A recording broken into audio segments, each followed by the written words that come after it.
Frequent flyer, fly, la la la la la. Frequent flyer is back.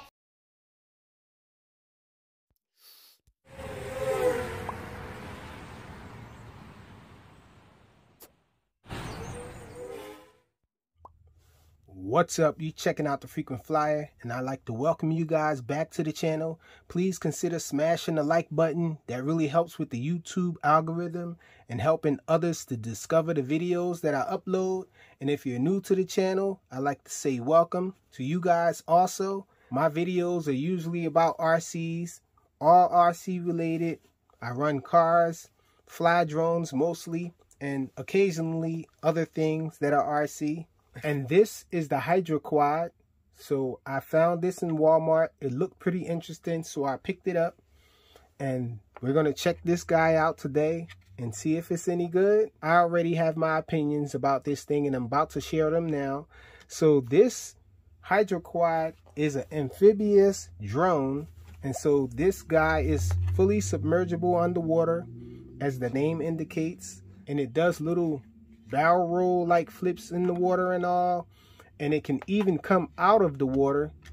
But I am a little disappointed with the way that this guy flies, because it doesn't fly nimble at all. It barely flies, I would say that. It does fly, but the problem with this thing is it has a problem with getting caught up in its own vortex ring state. And so if you don't know what vortex ring state is, it's when the model gets caught up in its own vortex of air created from the propellers, and it causes it to go down. And so this thing does it a lot. Yeah, I guess it's a little heavy, and I think that probably plays a part. I guess the props might play a part along with its weight. Its weight really is too heavy for the size of the prop, it seems like. And so when you get this thing flying, if you try a banking turn or you move too fast or anything, this thing is liable to start drifting downward, and there's no way for you to get it to escape out of that except for going forward. And usually it doesn't work with this guy. It's pretty heavy. But this thing actually goes underwater.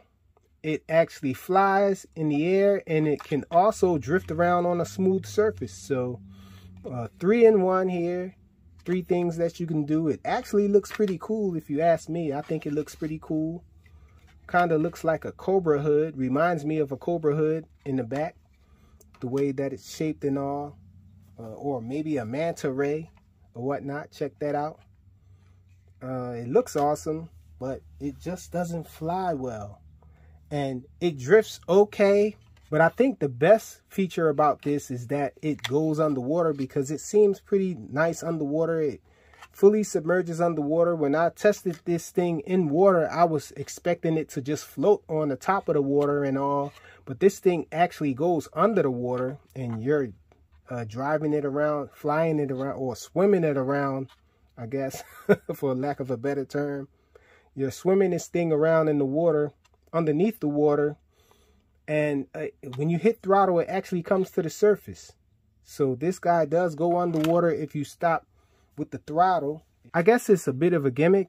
It's about 50 bucks at Walmart. As you can see, it does not have altitude hold. So I was excited about that, because it's hard to find a drone nowadays that doesn't have altitude hold on it.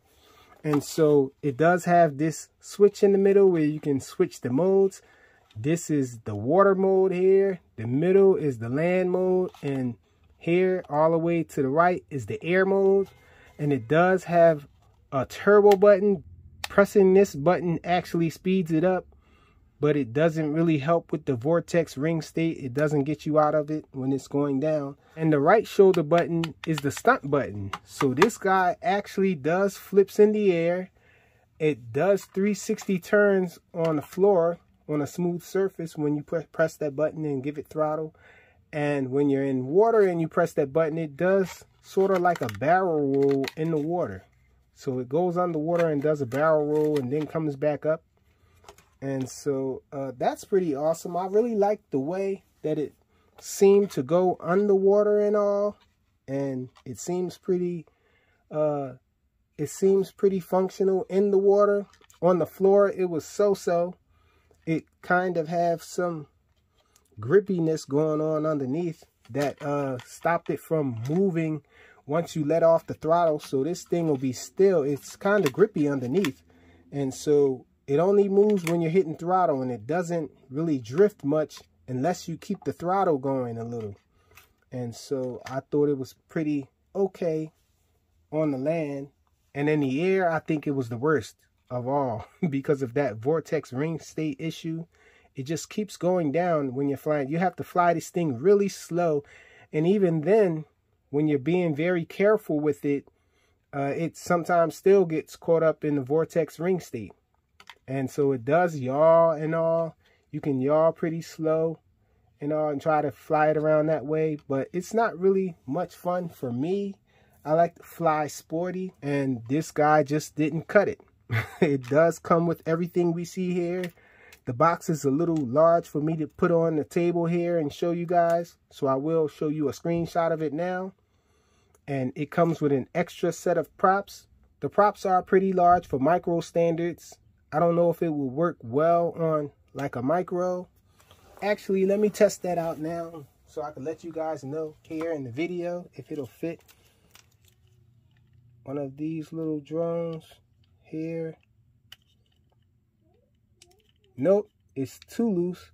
So the post on these motors must be too wide to really get these props to fit on normal motors that we usually fly with our micros. And so it does come with them though. It comes with an instructions manual that's actually a fold out. It comes in 3 different languages. This is the English language one here. Pretty nicely illustrated in black and white, really legible and all. Lets you know everything you need to know about it. And so it does come with a charger cable, USB to JST, and the battery on the bottom of this guy is kept here. The battery bay is kind of difficult to open. You have to press up here near the latch, press it down, and then you pull the latch back, and then this comes back a little bit, but you can't swing it all the way down because it's screwed in here at the bottom. So you just pull the battery out, being careful not to rip those screws out from the base. And this is the battery. It's a 800 milliamp hour 1S pack with a JST connection on it. So no lights on this guy or anything like that.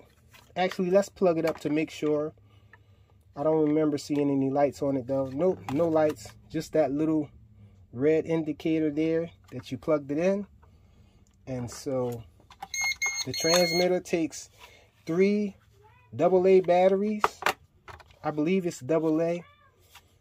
And so you go up and down on a throttle stick, and then you're ready to go. So let's go check this guy out.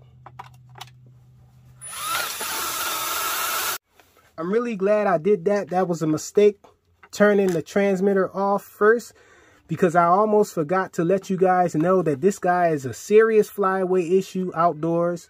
Whenever you get out of range, it seems like it wants to fly away.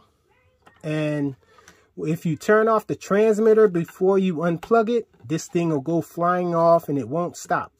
And there's no on and off button on here. Once you plug it in, it's ready to go. And so never plug it in before you turn on the transmitter as well, because this thing might go flying off and fly away.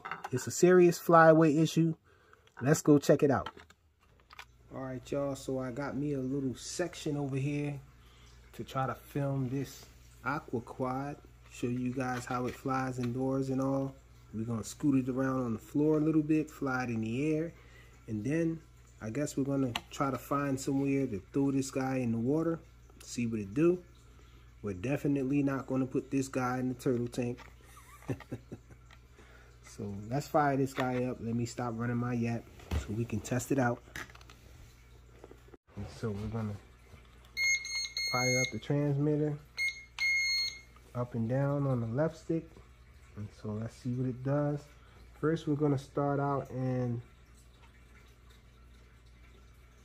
the I guess we're gonna try to start out in the ground mode. So that's the middle. We're in the ground mode now. So let's see what it do.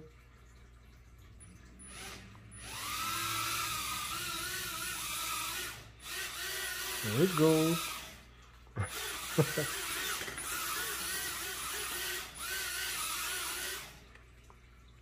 Try to turn it around. You can turn it around in place. So it's definitely functional this way. So let's switch it to the air mode. We're in air mode now. It should take off. Oh, we have to hit this button here. So let's see. Here we go. So lift up.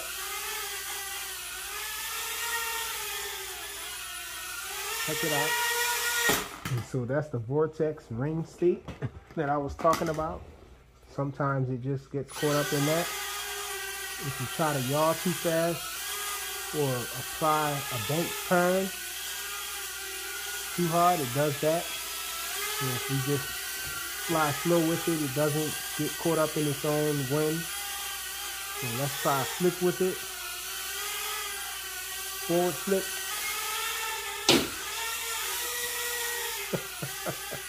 And it hit the ceiling, so we're gonna have to try it from down lower. Check it out from down here. And it still hit something. Let's try it again.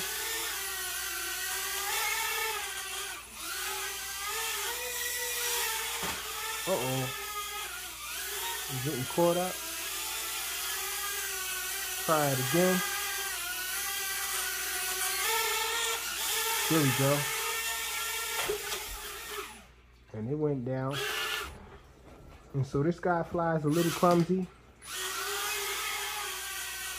You definitely can't fly it fast or else you get caught up in the vortex ring state. So let's turn it around and bring it back. And it got caught up again. It went down. So, not really that agile. You can't really do too much 40 flying with it. But it does get in the air though. And it went down again. So you guys can see pretty much what I'm talking about. And that's pretty much all it does. If you hit this left button, the left shoulder button while it's in the air, it'll just spin around. Let's try it.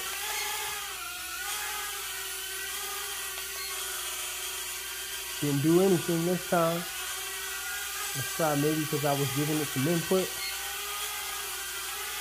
Still not doing anything.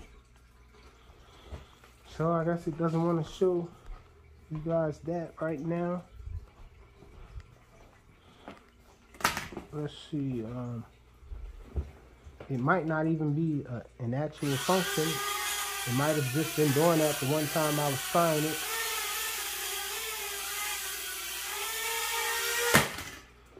And as you can see, this thing gets caught up in vortex ring state a lot once the battery starts getting depleted. And so I think that's going to do it for this part of the review. I guess we're going to try to get this guy to some water so you guys can see how it behaves in the water. And so I can see how it behaves in the water. I actually never done that before, but I have watched some videos on it flipping over in the water and all and going ahead. But for the most part, it's a disappointment for me as far as flying. The ground part is okay, I guess. Not bad. But I just wish it did some of those things a little better than it actually does. So let's go try to find some water for this thing. Put it down in the water. Make sure it's on. Wow, it's under the water. We need a pool or something to really enjoy this guy here. Let's see if we can do a flip or something in the water.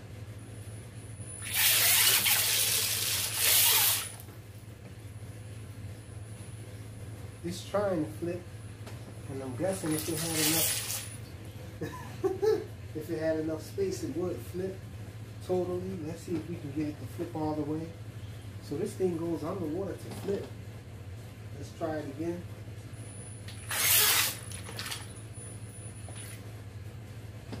Yeah, it's not enough space to flip. We're definitely going to have to get this thing to a pool or something. Let's see if we can come out of the water. We want to put this in air mode and see if we can fly up out of the water.